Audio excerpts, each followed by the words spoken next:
Hi, it's Stacey Berger here, and I am so happy to be here today with Sarah, founder of Rescue Flats, and to hear about her story. And so I'm just so grateful that you're here. We've known each other for a little while, and I'm just proud to know you and what you've accomplished, and you inspire me as an entrepreneur and a leader in the community. So thank you for being here. Oh, I'm so happy to be here, and I feel the same way about you, Stacey, for sure. Yeah. So, small town girl running an international company. And tell us about Rescue Flats and the history of Rescue Flats, where the idea came from, and a little bit about the product and the company today. Sure. So Rescue Flats are ballet flats for women to slip into when your high heels hurt your feet. The idea, if I'm honest, probably came from when I was about 18 years old. Just getting into fashion, learning what high heels are for the first time, and going to the bars and going dancing with my girlfriends. And we would go out and we would start the night off great. We'd have our heels on and our skirts, and it's going to be a great night. And for most of us, definitely for me, by like 10 or 11 o'clock, my feet are on fire. I can barely walk. I'm either going barefoot in the snow or I'm stumbling, and it was, not a lot of fun. Yeah. So that's probably where the idea started in my brain, thinking there's got to be a better way. There's got to be something that I can create for women for this problem. But it wasn't until I went on mat leave with my second child that I really was able to put that idea into focus and to start actually building a rescue flat. So it really started back in 2013 on mat leave. Yeah. And you're at home, you're on maternity leave, you have a business background, marketing background, right? And one of the questions I think you were asking is, how can I stay at home and not go back to corporate? Was that one of the pieces of that? It was the piece of that, for sure. So I do have a business background. I have a degree in commerce, and I worked at a bank for 13 years. Got to work downtown, corporate Calgary, corporate Edmonton. Loved what I did, learned a whole bunch, met really amazing people. But then I had a baby, and then 21 months later I had another baby. And just what you said, I was rocking my daughter at 3 a.m. She was 3 months old. And I thought, I don't know if I want to go back to work, but I don't want to not work. Yeah. So it's this really difficult time and decision for a lot of women on what do I need to do. And I thought, well, I don't want to do either of those, so maybe I need to create my own opportunity. And that's really where it started. Yeah. Do you come from an entrepreneurial background? In some ways, yeah. So my dad was always doing something on the side. He had a 9-to-5 job, but he raced harness horses when I was little. So that's an entrepreneurial endeavor. He was always doing stuff. Like he always had, now we call them side hustles, but back then it was just my dad and whatever idea he was thinking of for that day. So for sure, it's kind of always been there. And it's always been something that he's encouraged in all of us kids. It's what we would talk about at the supper table. Like, what ideas have you come up with today? What do you think about this? And just always kind of got me thinking about those ideas and how you could start something, for sure. Well, and didn't you have a notebook of ideas? You were always tracking different ideas and stuff. Absolutely. So my dad taught me to write your ideas down. It sounds so simple. But like most things, it's really easy ideas. It's the day-to-day implementation of those ideas where the rubber hits the road. So many of us, we have so many great ideas in a day, but they kind of just go, right? Like, oh, that's a great idea. Maybe someone will pick it up. That's a great idea. Maybe one day I'll pick it up. But just actually the art of putting those ideas down in a book is something that my dad taught me, and it's something that his dad taught him. And so it's definitely something that's been passed down. I love that. To pay attention to those ideas and don't just let them pass you by. Yeah. So it's 3 a.m, you're with your baby, and it's, how can I stay at home, but I don't want to be a stay-at-home parent, right? Yeah. So tell us about Rescue Flats and what your next move was, because that one thing to have the idea, for sure, but then to take action on it. So how did you move that from an idea into reality? very slowly, Yeah. step by step. I had no idea what to do. And I think that's where a lot of us get stuck. Like, that's a great idea, but I have no idea what to do. Yeah. I didn't know what to do. But I just needed to know what to do next. And so that's something I learned. So yeah, it's 3 a.m. I literally grabbed a piece of paper and a Sharpie, and I wrote my idea out. And then I went to bed. And that was all I needed to do that day, was just capture that idea. And I did that. And then the next day I woke up still as excited as I had been at 3 a.m. about this idea. And I thought, okay, I wonder if I can find someone to help me make a rescue flat. And so I started sending emails out the next day. And I sent emails out to a whole bunch of people and said, hey, I have this idea. Here's my drawing that I drew at 3 o'clock in the morning. Do you think you could draw it? Do you think you could build it? And that was the next day. And now it's 11 years later, and I'm still every day just moving the dial, just enough. Yeah. I call them the needle movers. What's one needle mover I can do today that's just micro moves? Yes. And we tend to underestimate the power of those little baby steps. Absolutely. And I think sometimes we can trick ourselves into what those moves are. I think we want to do what's easy and feels good, but sometimes we know, like, you got to pick up the phone and have that really uncomfortable conversation. That's what I really need to do today. And I think it's about being honest with myself on this would feel good. And I can tell everyone I did this and it's so great. But what is really needing to be done? Yeah. And it's usually the stuff that's uncomfortable. Right? Absolutely. Yeah. So describe the company today. Sure. So Rescue Flats, in terms of people, I work with my sister-in-law, Jenny, who's married to my baby brother. And so it's the two of us. She lives in Kelowna and I live in Stony Plains, so we do a lot remotely. And then we have warehouses. We have one in Ontario, we have one in Pennsylvania. We're opening up Vegas next week, and we're opening up Vancouver 3 weeks after that. So we have shipping warehouses all over Canada and the US that ship out the shoes. And who are you serving? So we have been in the wedding space since day one. So that idea that I wrote down at 3 o'clock in the morning was actually a wedding box set full of 20 pairs of rescue flats so that a bride could provide them to the guests at her wedding. That was kind of the original thought. And still to this day, 11 years later, that's our number one product, and that's definitely where we love to be and where we love to focus on. I love bidding in the wedding industry. It's so much fun. So we're definitely servicing weddings, special events, bar mitzvahs, really luxury events. We've done a lot of celebrity events, those types of things. Anywhere that people are going to celebrate and wearing high heels is typically where we are right now. Yeah. And we're just going to keep expanding that to anywhere women are wearing high heels and they have high heel pain. That's where we want to be. And so international, so primarily United States, North America, what does that look like? Yeah, so right now we do about 91% of our business is in the States. Okay. Most of that is in New York or close to. Yeah. We do about 4% of our business is outside of Canada and the US, and it's something that we definitely have an eye on for the future, is opening up some shipping warehouses there. It's just, there's just a million things happening and you can't do them all. So it's definitely in the future. We have some really great partners, international wedding shops that we work with that wholesale our rescue flats internationally. And so that's kind of how people are reaching us right now. But we definitely have more requests than the ability to get to people right now, for sure. That's great. Yeah. 3 o'clock in the morning, would you ever have imagined that you would be doing what you're doing now? Yes. Yeah, because that's what Yes. you dreamed, right? Yeah, yeah. And I think how we got here and what it looks like, totally different, Yeah. for sure. And the road has been, but yeah, Stacey, if I'm being honest, when I was going to do that, I wouldn't have done it if I didn't think I could really do it. Yeah. Yeah.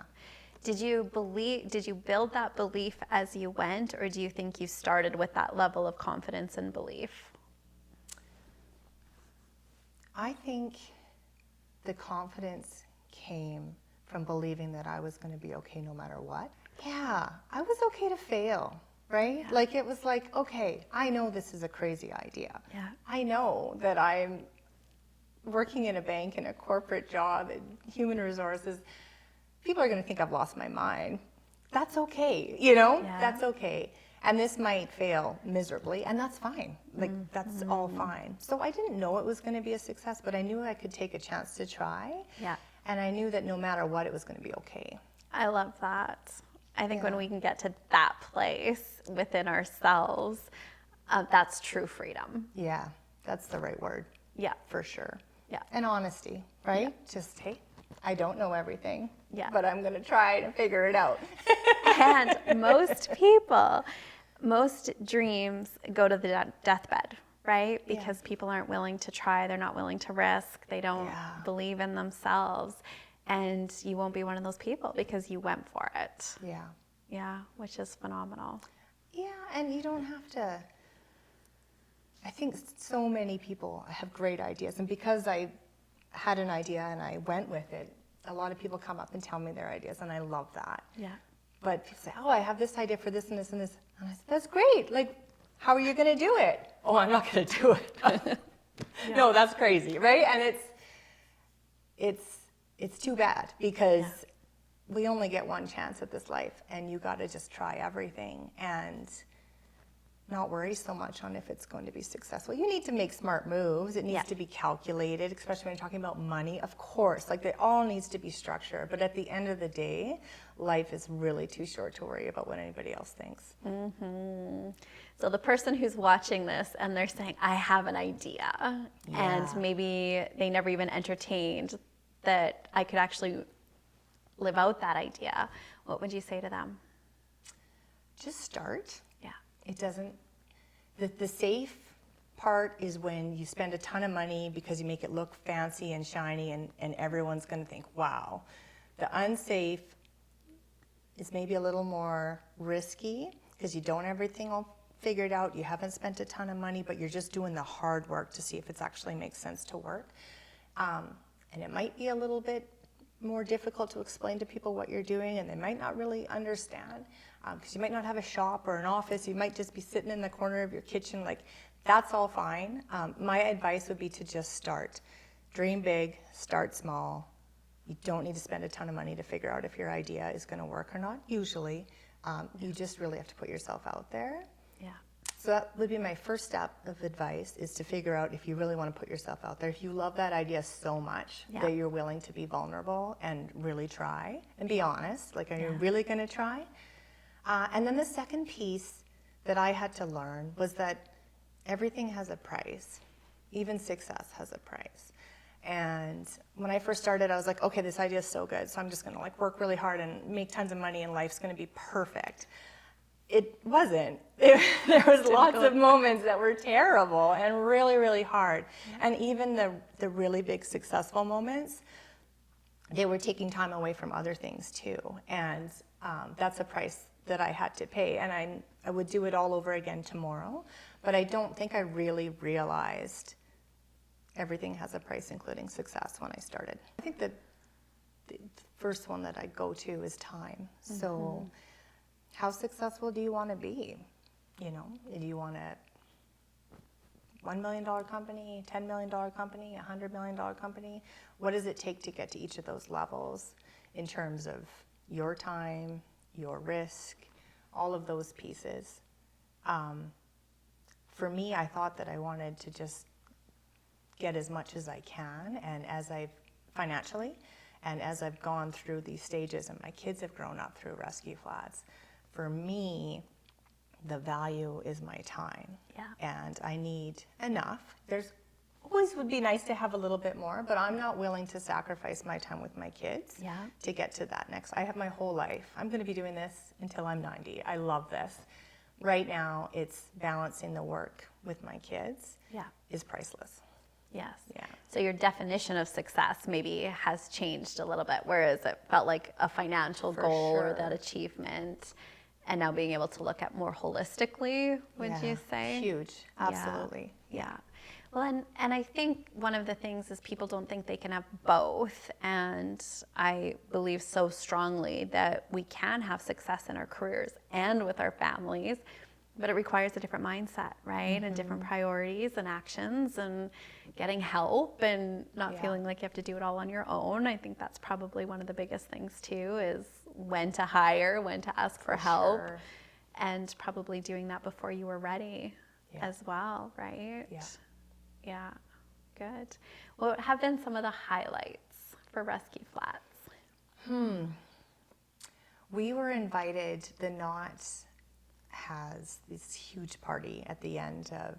And so for people who don't know what the Knot is. The Knot, so the Knot's the #1 wedding magazine in the US and Canada, maybe the world, but if you're getting married, you're engaged, you've probably purchased a Knot magazine.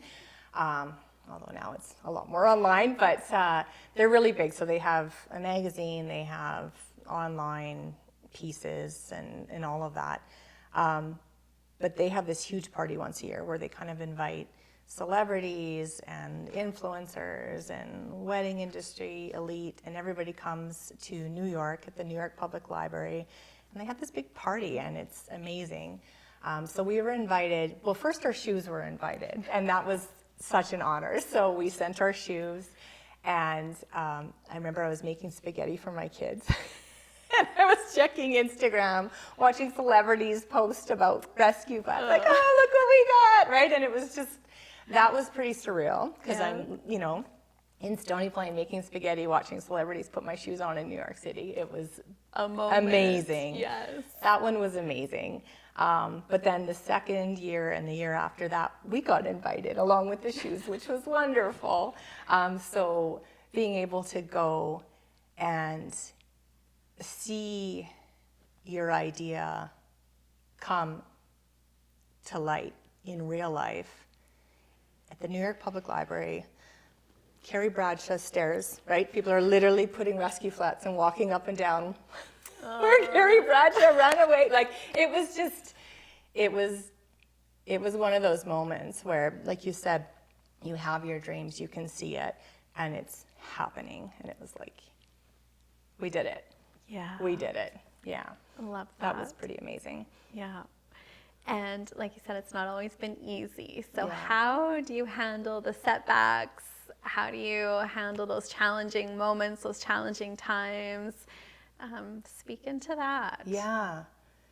First, you take a deep breath and probably go to bed. Yeah. Because the worst mistakes I've made is because I was nervous or scared or angry, right? Yeah. And I've learned when I'm feeling any of those things, you just need to just come back when you're able to focus on what actually needs to be done. Yeah. Because usually you can fix a lot of stuff. You just need to get your head in the right space, right? And you can't be afraid, and you have to face it.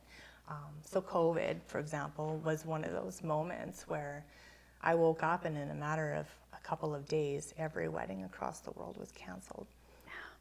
And I had no idea what to do, because we've always been able to, okay, if we need a little bit of money, we'll have a sale, right? No problem.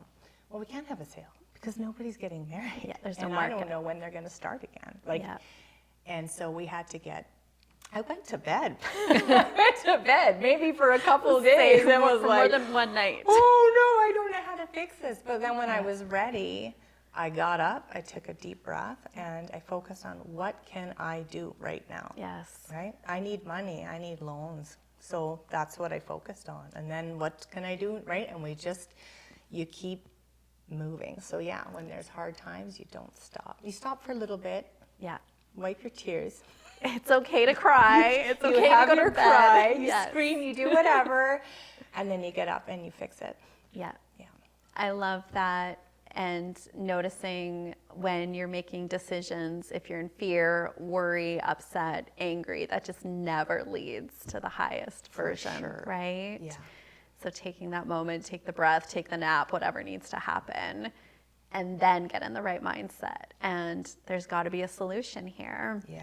And when we have the core belief there's always a solution, I think that's so important, especially as an entrepreneur for sure, but in general, when you just have a core belief there's got to be a solution. Yeah. You go looking for the solution. Absolutely. Yeah. And I think it feeds into, when I'm the most fearful, it's because I don't know what to do. Yeah. And if I know what to do, even if it's scary and hard and upsetting, I'm not as fearful because there's a plan. Yeah. What else would you say has been important to you from a mindset perspective as you've grown your business? And I think I've really learned to put my health first.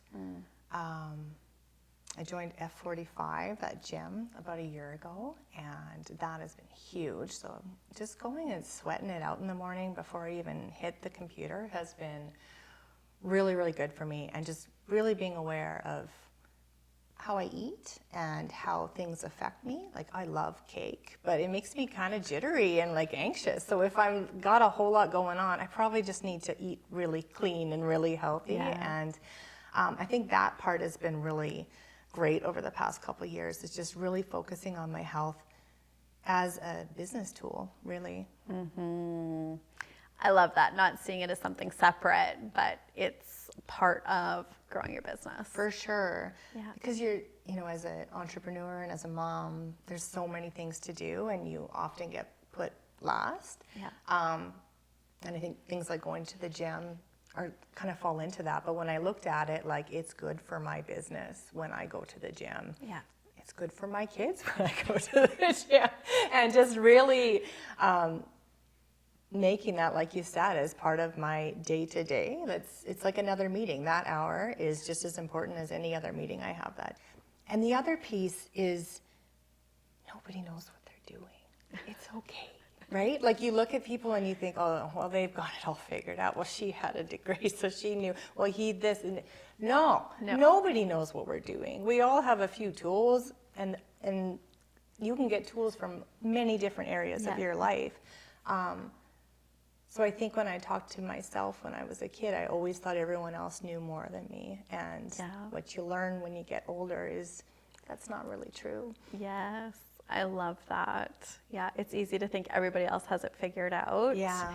And I talk to a lot of people, and that's always so humbling, right? What you would assume.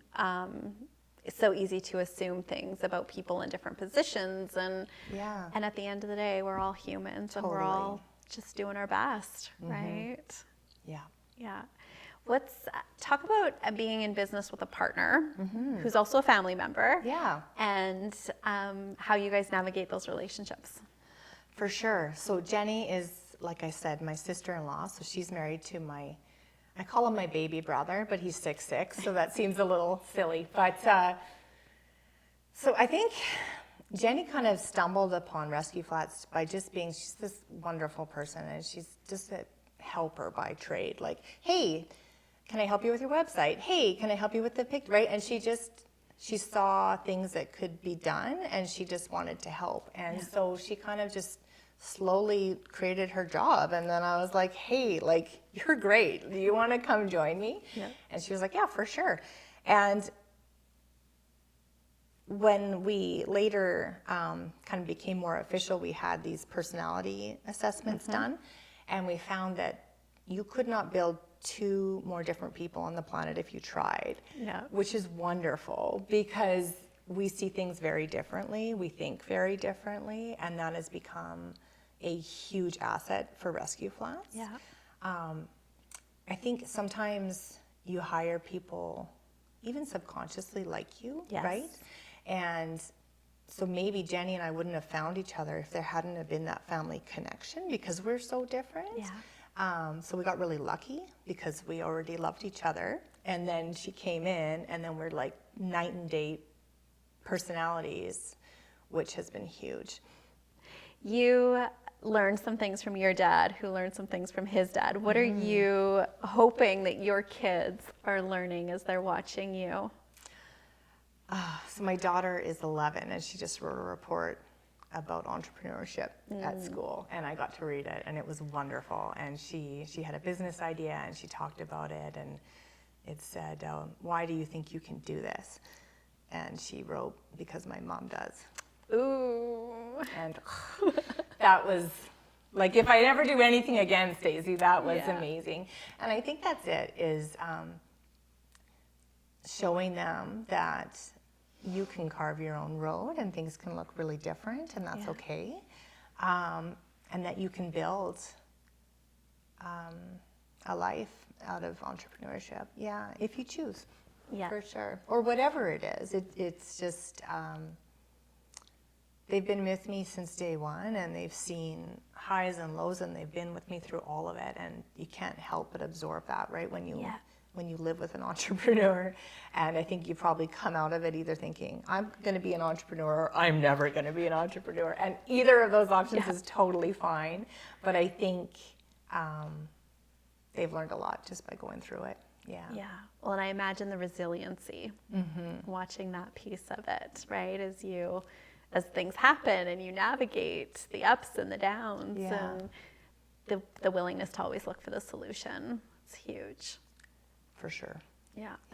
So when you think about cultivating a mindset for success, what tools do you use? What's in your tool belt? What are those go-tos? Well, definitely working out and being healthy has definitely been a big switch for me for mindset. I find I'm much clearer after I've been to the gym and when I'm eating really clean. So that's definitely one piece.